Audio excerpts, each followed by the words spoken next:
દોસ્તો, મારી ગુજ્જુની મોજ ચેનલમાં આપનું સ્વાગત છે। આજના વિડીયોમાં આપણે વાત કરવા જઈ રહ્યા છીએ કે આ રણજીતભાઈ કે જેઓ કહે છે કે હું તો હાલ ડિપ્રેશનમાં છું। અચાનક તેમને કઈ વાતનું ડિપ્રેશન છે, શું તેઓ કઈ વાતની ચિંતા કરી રહ્યા છે, કયા કારણથી તેમને ડિપ્રેશન થઈ રહ્યું છે। દોસ્તો, અચાનક આ રણજીતભાઈને કેમ આવું થયું? એમને તો કશું જ ના થવું જોઈએ દોસ્તો।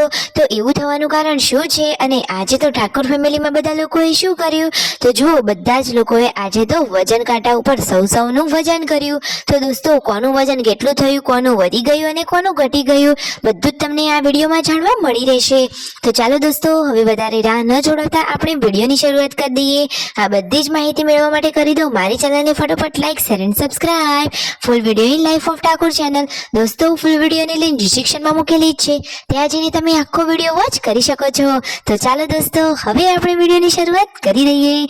જો ઠાકોર ફેમિલીના ઘરે બધા જ લોકો હવે જમવા બેસી ગયા અને જમીને પૂનમ ભાભી અને પાર્વતી ભાભી તો આરામ કરી રહ્યા છે। શિલ્પા ભાભી તો હમણાં તેમના પિયરીએ છે। તો જો સાંજે ભૂખ લાગી હતી તો પાર્વતી ભાભી અને પૂનમ ભાભી બપોરના દાળ ભાતનો થોડો હલકો નાસ્તો કરી રહ્યા છે। આજે રાત્રે જમવામાં શું બનશે દોસ્તો?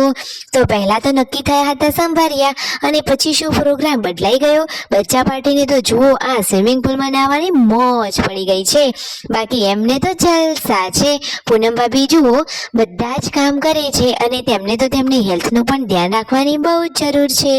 સાંજનો ટાઈમ થઈ ગયો છે અને આ પાર્વતી ભાભી શું લઈને આવ્યા? તો દોસ્તો જુઓ, હવે પાર્વતી ભાભી રસોઈની તૈયારીઓ કરી રહ્યા છે। તેઓ તો લોટ બાંધી રહ્યા છે। આજે જમવામાં શું બનશે તમને થોડીક વારમાં ખબર પડી જશે। સંજયભાઈ તો જુઓ તેમના પાલતુ ડોગી સાથે બહાર રનિંગ કરવા માટે આવી ગયા છે। એ તો હેલ્થનું બહુ જ ધ્યાન રાખે છે, સવારે પણ કસરત અને રનિંગ કરે છે અને સાંજે પણ કસરત અને રનિંગ તો હોય જ છે। જુઓ, તેમના મમ્મી તો ઘરના નાના મોટા કામકાજ કરે છે અને વાતોચીતો પણ કરી રહ્યા છે। પાર્વતી ભાભી સરસ મજાની રોટલી શેકી અને જમવાનું તૈયાર કરી રહ્યા છે। અને આજે તો રાકેશભાઈ થોડા એકલા પડી ગયા છે, કારણ કે શિલ્પા ભાભી હાલ તેમના પિયરીએ છે। અને દોસ્તો, વાતમાં જુઓ, અહીંયા રણજીતભાઈ આવ્યા અને એમને પાર્વતી ભાભીને શું કહ્યું કે મને તો માથું જોરદાર દુખે છે, જોરદાર અંદર લબકારા મારે છે। તો આવું શેના કારણે થયું હશે? તો પૂનમ ભાભી કહે છે કે ઊંઘ પૂરી ના થઈ હોય અથવા તો મનમાં કોઈ પણ વાતની ચિંતા કરતા હોઈએ તો આવું થઈ શકે। તો પાર્વતી ભાભી કહે છે કે તમે કઈ વાતની ચિંતા કરો છો?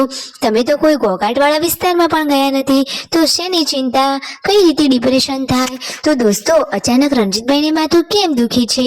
તેમને તો માથું દુખતું બંધ થઈ જાય તો જ સારું, તેમની તબિયત ફટોફટ ઠીક થઈ જાય એવી ભગવાનની પ્રાર્થના, કારણ કે રણજીતભાઈ અને આ આખો ફેમિલી હંમેશા હસતા જ સારા લાગે છે। સાચી વાત ને?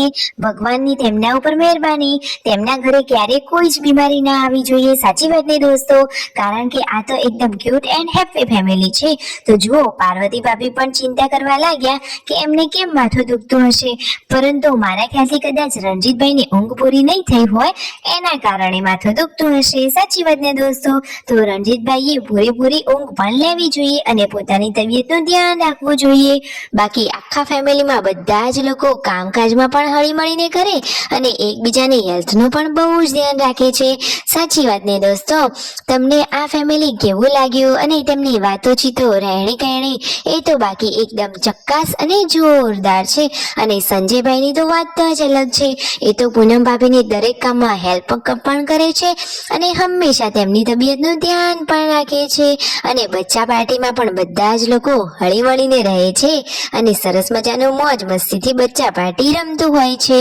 જો સંજયભાઈ તો કેરી પણ ટેસ્ટ કરી, આજે તો ખેતરમાંથી લાવ્યા હતા। આજે બધા જ લોકોએ વજન કર્યું। તો દોસ્તો જુઓ તો ખરા કે રણજીતભાઈનું વજન વધી ગયું કે ઘટી ગયું? અરે દોસ્તો, તેમનું વજન પહેલા 63 હતું તો હવે તો 60 કિલોગ્રામ જ થઈ ગયું।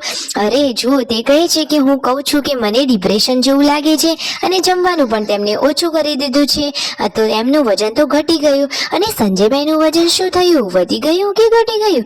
અરે દોસ્તો, તો સંજયભાઈએ પણ વજન કર્યું તો તેમનું વજન થયું છે 71, પહેલા તેમનું વજન 73 હતું તો તેમનું વજન પણ ઘટી જ ગયું। અને રાકેશભાઈનું વજન હવે થઈ ગયું છે 59, અને આ પૂનમ ભાભીનું વજન, અરે એમનું વજન તો સાવ 45 જ છે।